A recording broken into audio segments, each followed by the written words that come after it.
Gaurko Kiroletiz saioan, Aitor Zulaikarekin gaude, Real Unioneko entrenatzailea. Aitor Zulaika Real Unionen entrenatzailea izan zen, gainera Federazio Kopa bat lortu zuen 2014 eta 2015 denboraldian, ondoren Errealan aritu da urte batzuk, eta berriro Real Unionera bueltatu da, entrenatzaile berria da.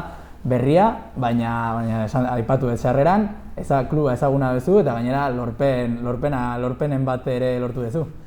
Bai, egunon, egia da, esaten duzuna, lehen ere 2 urtetan izan nintzen Real Unioneko entrenatzaile, eta urte batzuk Zubietaren ondoren, bigarrengo etapa bat ekiten diogu, ezta?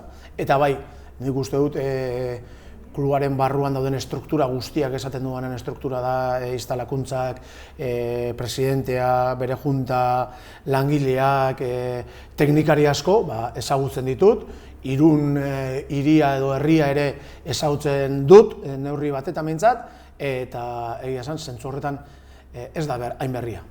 Azken urteetan Real Unionek nahiko denboraldi kaskarra burutu ditu, azken denboraldi hau erdian, Covidaren ondorioz erdian bukatu zen, eta egia esan ez zuela oso itxura ona. Ilusioa behar du bai taldeak, bai herriak estadion galera hurbiltzeko, momentu honetan ezin dira asko hurbildu, baina taldeak ilusio bat berreskuratu behar du, hori da Aitor Zulaikak lortu nahi duen lehen lana? Bai, ez da, ilusioa sortzea eta pasio txuri beltza berriro ere mahai gainean pil-pil edo sartare garen gainean pil-pil egotea, ez da. Baina nik begitzen izan dut, ilusioa ez da saltzen, ilusioa sortu egin behar da. Eta ilusioa sortzeko bi bide daude, edo iturri ekonomiko oso garrantzitsu bat duzu, gure kasua ez da hori, edo egunerokotasunean hobeagoak izan behar dugu. Eta egunerokotasunean hobeagoa izate horrek pixkanaka, ez egun batetik bestera, baina ilusioa sortu dezake. Garrantzitsua da hori, ilusioa sortzea eta ez ilusioa saltzea, ezta? Aurreko urtetik alderatuta, aurpegi berriak daude taldean, batzuk joan dira, beste batzuk etorri dira, batzuk ere bueltatu dira. Nola ikusi duzu orokorrean taldea antolatuta?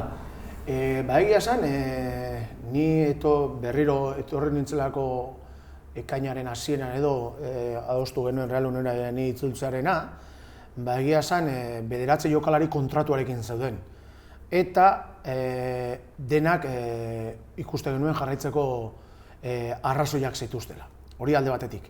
2, ondoren kontratua zituzten jokalarietatik, 11 ziren, Real Unionen eskuetan aurreko urtean zaudenak, 9 gehi 11, 20, 11 horietatik 4 edo 5 jarraitza nahi genuen. Azkenean lortu dugu 2 edo 3 jarraitzea, ezta?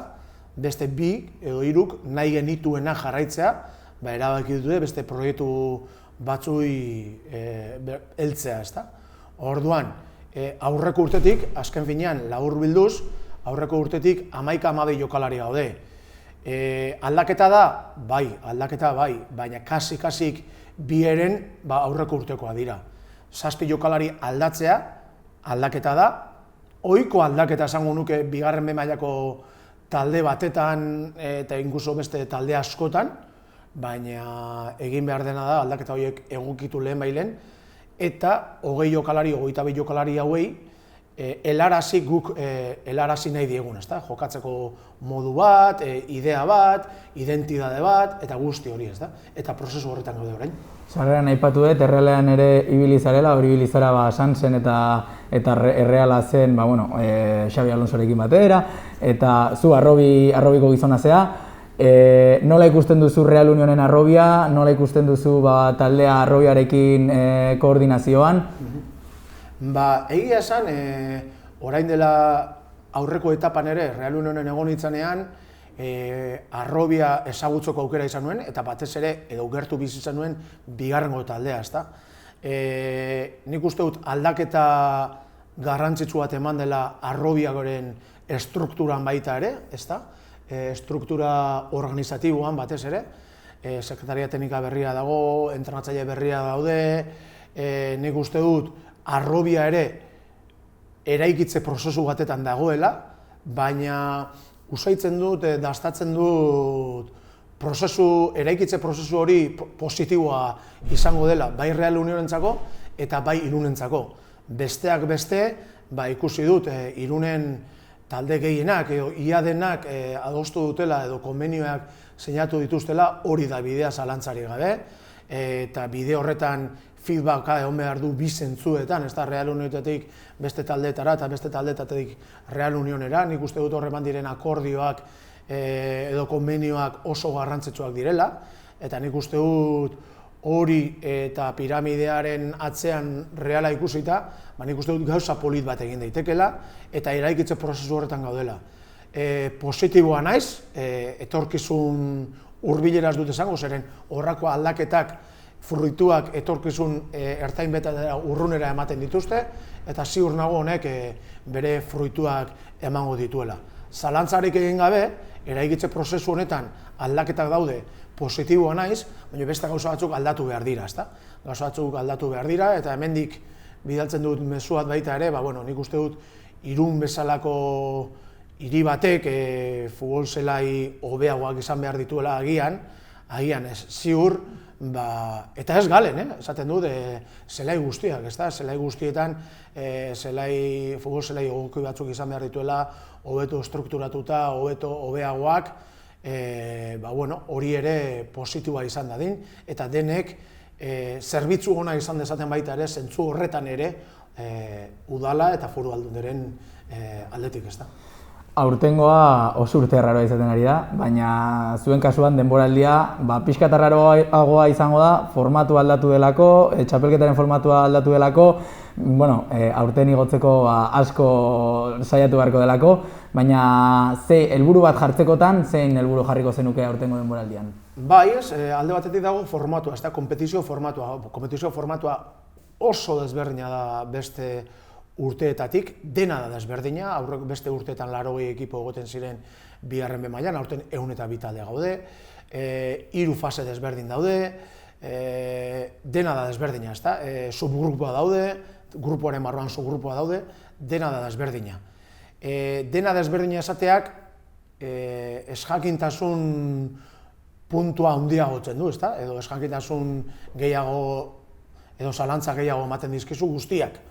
Baina, horren aurrean dituzu bi bide, ezta? Zalantza horietan gelditu, edo zalantza horietara egokitu eta lanean jarri buru belarri. Guk hori egin dugu, ezta? Eta gero, helburuari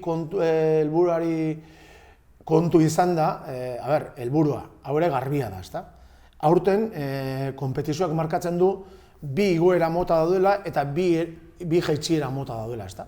Hau da, igo zaitezke bigarren A mailara, igo zaitezke bigarren B maila pro horretara, gelditzea zaitezke bigarren mailan dela kategoria bat galditzea, edo jaitze zaitezke 3. mailara, kasu honetan dela bi kategoria jaistea. Hori kontutan izan da, helburua markatzeare ez da erraza, azpitalde asko daudelako. Eta nik uste dut, 102 talde horietatik, lehen esan dut, aurreko egunetan, aurreko elkarrizketan esan dut, 80 taldek 102tik nik uste dut helburu berdina izango dutela, ezta? Bigarren B maila pro horretara igo. Beste 12 horiek izango dira, batzuk 6-7 talde, Depor, Córdoba, Cultural, Racing, nahiko dutenak ez bigarren B maila pro horretara igo, baizik bigarrengo mailara igotzera. Edo beste batzuk 5 edo 6 talde egongo dira, ez dut esango kasualitatez, baina asko pentsatu gabe igo direnak bigarren B mailara eta esango dutenak, aurten disfrutatu eta aurrera. Baina 102 talde horietatik gehienak nahiko dute bigarren B maila horretara igo. Eta bigarren B maila pro horretan 36 talderentzako lekua dago. Orduan, erraza ez da, reto polita da, helduko diogu, baina batez ere helduko diogu denoko hobetzearekin. Kluba hobetzea, plantilla hobetzea, ekipoa hobetzea, ez da berdina plantilla eta ekipoa hobetzea, plantilla osatzen duten norbanako bakoitza hobetzea, zeren hori da bidea ekipoa hobetzeko. Orduan, helburu horrekin irtengo gara gu, hobetzearena. Eta gaur, hobeto esan da, bihar gaur baino hobeagoak izatearena, eta etzi bihar baino hobeagoak izatearena. Hori da gure helburu nagusi eta bakarrak. Eta hau esaten dut ez esatearren. Ez helburu ambizioso bat jartzearren.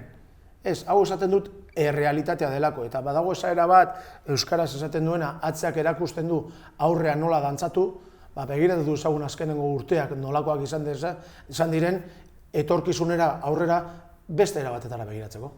Bueno, zuk errepasatu duzu pixkat formatuaren nondik norakoak, beti izaten da ona denboraldiak ondo hastea, baina denboraldi hau bereziki ondo hastea inoiz baino garrantzitsuago da, eta lehenengo neurketa urriaren 17an Alavezen aurka jokatuko duzue, kasualitatez, denboraldi aurreko azkenengo neurketa Alaves beren aurka, denboraldi aurreko azken taldearen aurka.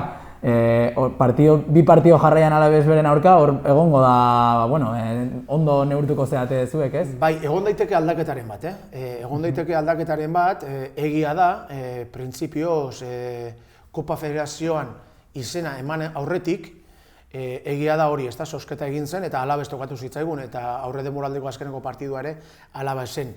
Baina gero ondoren Kopa Federazioan izena eman dugu, orduan Kopa Federazioan asteazkenean dugu partidu bat, aurrera ateratzen baldin badugu, oso zaila izango da, ateratzen baldin badugu, urriaren 10ean ja estatu mailako Kopa Federazioa hasiko litzateke. Orduan aldaketaren bat egon daiteke. Eta nik uste dut gainera, ez zela positiboa bi partidu horiek jarraian elkarren kontra izatea. Nahiago genuen batez jolastea baino jolastea, Alavesen aurka, baina dispuesto geunden baita ere aldaketara bat egitea. Orduan, momentu honetan urriaren 10ean noren kontra jokatuko duguen galdera da. Galdera ikur bada, zeren ez dakigu asteazkenean zer gertatuko den, eta ez dakigu beste norbait bilatuko dugun bai Alavesek eta bai guk aste horretan partidua jolasteko. Azken bi galderekin, Federazio Kopa aipatu dezula, zure lehenengo urteetan hemen, Real Unionek azkenengo Federazio Kopa irabazi zuen, 2015ean, oroitzapen onak ekartzen dizkizu, partido gehiago gehitzea izango da Federazio Kopa, baina imaginatzen dut lorpen hori errepikatzeko gogoekin etorriko zinela, ez? A ber, egia da, 2015 urtean, 2014 denboraldian zehar, lortu genuen Kopa Federazio txapelketa irabaztea oso momentu politak, unkigarriak, emozionanteak, aberasgarriak denontzako izan zirela, ezta. Alde batetik klubaren 100. urte hurrena zen, bazuen horrek ere bere puntu sarma bat, Real Union beti izan da, edo beti konsideratu izan da kopetako klub bat edo talde bat, ezta. Hor beste aintzinean lortutako kopak, Real Madriden kontra 2008-2009 denboraldian uste dut, izandako arrakasta, 2005 urtean, 100. urte hurrean irabazita Kopa Federazioa, beti baloratu izan da, ezta. Baina guk baloratu izan dugu batez ere, bai helburu moduan, edo reto moduan, edo ambiziosoak izateko moduan, politagoa delako askotan konpetitzea entrenatzea baino, baina guk batez ere, arrazoi hauetatik aparte edo haratago parte hartzen dugu Kopa Federazioan, denboraldi hasiera honetan guztiek minutuak, konpetizio minutuak izan ditzaten baita ere.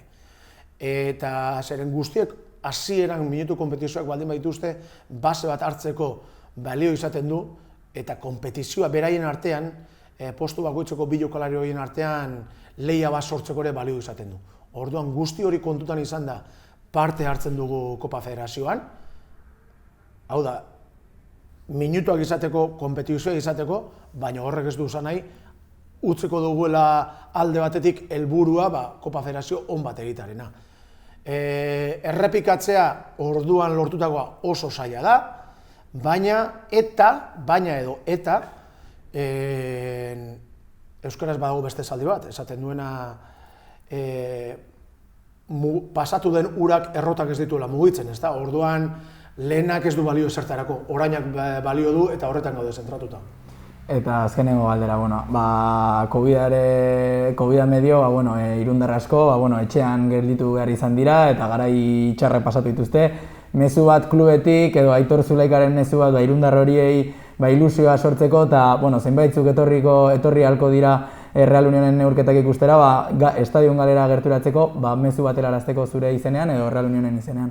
Bai, klubaren izenean hitz egiteko ez dut uste inor egokina naizenik klubaren izenean, baina ja klubak izan du bere detailetxoa, ezta? Klubak lan asko egin du azken 15 egunetan, batez ere aste honetan, bihar adibidez galen publikoa egon dadin, ezta?